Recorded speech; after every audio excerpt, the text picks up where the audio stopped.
Magandang araw mga kaibigan. Gusto kong magbigay reaksyon sa latest pahayag ni Pangulong Marcos tungkol sa kaguluhan sa West Philippine Sea. Kaya gusto ko lang i-advertise na meron tayong stock ng dark chocolate. Pwede nang mag-order sa number na ito, 0916-9000-997. Limited ang stock, kaya first come first serve basis. First week of July ang delivery. Okay, so ito short statement ng Pangulo tungkol sa West Philippine Sea. For the first time, inamin niya na nagkamali yung pahayag ni Secretary Bersamin at binanggit niya na may gagawin daw na kakaiba. So, ano itong kakaibang gagawin ng administrasyong ito? Magre-resulta na ba sa giyera or uupa na ang tensyon sa pinag-aagawang mga teritoryo? Kaya pakinggan natin itong balita ng UNTV. We have how many? We have over 100 already protests. We have already made the similar number of demarches. So we have to do more than just that.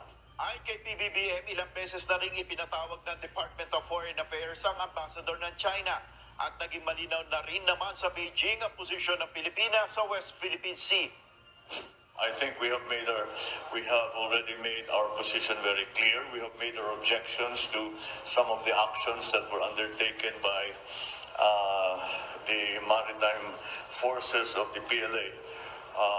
Also, our objection to that, we have also made it very clear, not only to the ambassador, but also to Beijing.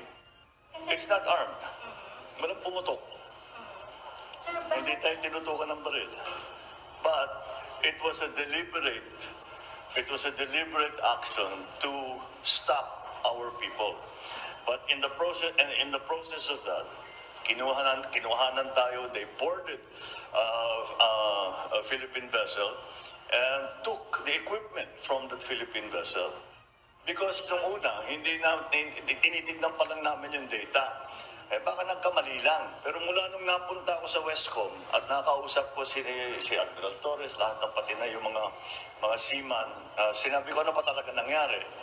Maliwanag, hindi misunderstanding. Talagang pinuntahan tayo para harangin ang ating resupply. Okay? So, umamin na. Kasi ano ba yun? Nakakainis. Yung unang pahayag ni Executive Secretary Bersamin na aksidente lang yung nangyari, misunderstanding lang. To me, ano yun? Parang nawalan na sila ng tapang. Parang wala na. Nabahag ang buntot. Yun ang dating. Nakakaya. Ang daming reaksyon. Napahiya tayo sa buong mundo. Pinag-uusapan. Kasi pati ang US maritime expert, si Ray Powell, sabi niya, it's not a misunderstanding. It's not an accident. It's deliberate. Tapos mag-aanunsyo. Palusot pa. Ang Pangulo, sabi niya, nung una, tinitignan pa namin ang insidente. Kulang kami ng data. Ay, nako. 5 days after the incident, June 17, nangyari yung banggaan. After 5 days, nagsalita ang chairman ng National Maritime Council. It's a council, nandyan lahat, Coast Guard, Westcom, nandyan na lahat. So, walang hindi rason yung sabi nila na kulang sila ng data. Ang Chief of Staff, ang DND, pwedeng makadirect na magsabi sa Presidente, magpa-brief ka agad. Kaya nakakapagtaka Yung nag-announce sila, lalo na itong si Commodore Tariela, akala mo kung sinong matapang. Kaya nung nag-announce itong si Tariela na sabi niya, aksidente lang, misunderstanding, binansagan na siya na spokesman na siya ng China.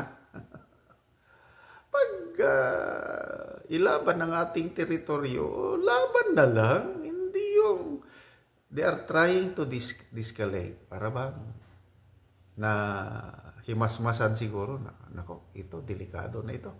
So, ganito na lang yung statement natin. Aksidente. Wala. So, ito, mas maganda itong sinabi niya ngayon na we will do more than that, sabi niya. Kasi, ang dami na daw protest. Correct. Protest. Wala namang nangyayari sa protest. So, paano ipaglalaban ang ating teritoryo? Kasi, marami na rin Pilipino, kasama na ako, galit na rin sa China, yung binubuli tayo na very clear na within our economic exclusive zone, yung insul na yun, tapos inaangkin nila. So, ipaglaban ang ating territorial rights. Paano? So, panahon ni PRRD, walang, kalmado lang siya. As is where is, gano'n na lang, para walang tensyon. So, diskarte niya yon, foreign policy niya yon, at nagbunga ng maganda. Ito ngayon, bagong administrasyon, palaban. Dumikit sa US, nagalit ang China. Yan na ngayon ang diskarte. Ano ang gagawin ng administrasyong ito para maipaglaban, madepensahan ang ating teritoryo na hindi tayo magkakagera? Remember, ang other ASEAN countries, meron ding sigalot with China, lalo na ang Vietnam. Mas marami pa ngayong pinag-aagawan na teritoryo sa Vietnam. More than 9 islands o islets o shoals, rocks. More than 20. Sa atin, siyam lang. Malaysia, Indonesia, Brunei, nandyan din. Bakit itong mga other claimant countries, kahit may conflicting claims, walang tensyon sa relasyon? Lalo na ang Vietnam, na nung una nagpatayan na More than 100 Vietnamese ang namatay na dyan. Ngayon, tahimik na. Inaalaw pa ng Chinese Coast Guard ang mga Vietnamese fishermen na mangisda sa pinag-aagawang teritoryo. Tayo lang, Pilipino lang ang ginigipit. Bakit? Ang tingin ko, ang problema yung presensya ng US. Kasi ang Vietnam, hindi tuta ng US. The same thing with Malaysia, Indonesia, Brunei. Hindi sila dikit, hindi sila tuta. Although, nakikipagnegosyo. Yun.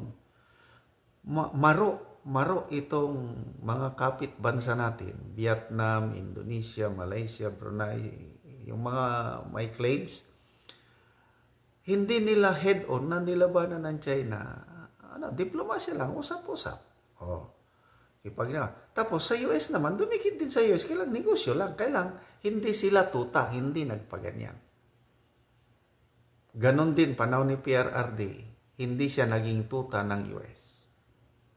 Ngayon, anong foreign policy ng admin na ito?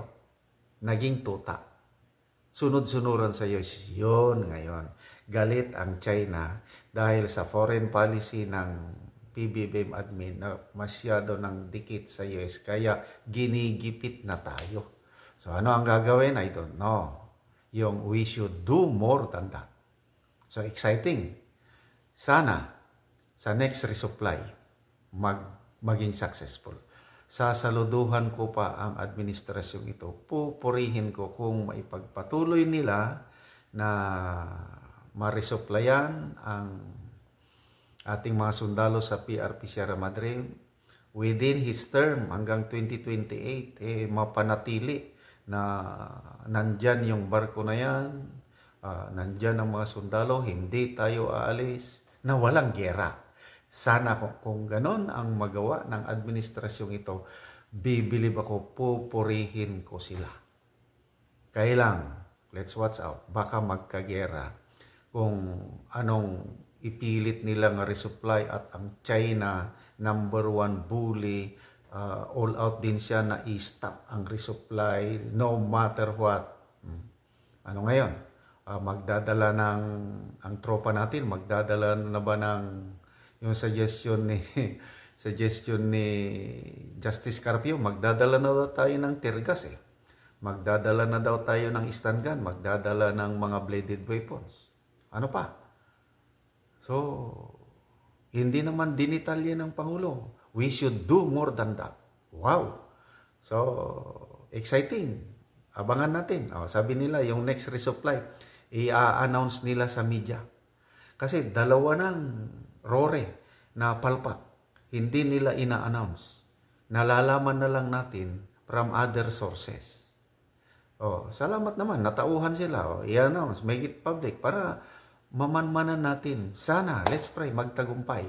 Sana may magagawa silang diskarte na maiwasan ang gulo. Hindi magkagera kasi ayaw natin sa gera. Nako, talo tayo lahat. Ako, naranasan ko na po ang gera. Ang hirap. Maliliit na gera lang yung naranasan ko. Kalaban lang, NPA rebelde. Nako, mga ilang minutes, takbo na yan.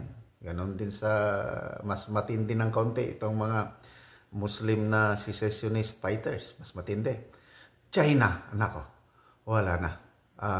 Kung tayo lang, hindi natin makaya ang China. That's a reality. Kaya sana maiwasan ang gulo kasi kawawa ang ating mga anak, kawawa ang ating mga apo. Pag makapaggera tayo ng China over shoals, over rocks, over waters, it's not worth na makipaggera sa kanya. But let's defend our territory. Kaya teritoryo natin yan eh. Kaya lang diskarte. Kung nagawa noon ni PRRD, walang masyadong gulo. Na Pinoy, medyo nagkagulo ng kaunti. Kaya lang, Gloria, maganda nung panahon ni Gloria. Erap, sila yung nagsimulang nagsadsad ng barko. Wala namang ganyang tensyon panahon ni Erap, Gloria, PRRD. Nagka-tension lang panahon ni Noynoy. Bakit? Si Noynoy, tota. Ito ngayon, tuta. Ayan, US po ang problema. Kaya tingnan natin ano ang gagawin ng administrasyong ito.